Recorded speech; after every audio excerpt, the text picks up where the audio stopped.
Gjykata e lartë ka rrëzuar rekursin e Mario Çelës, vëllait të shumë kërkuarit Suel Çela dhe Sergej Hasanbapaj për masën e arrestit me burg.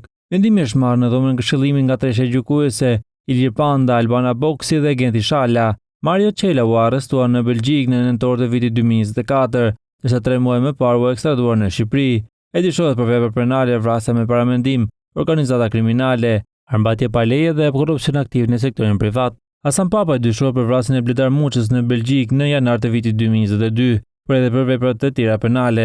Nga hetimet, SPA ka dokumentuar se kjo organizatat ka tentuar të trafikojë sasi të mëdha kokaine nga Amerika Latine drejt Europës.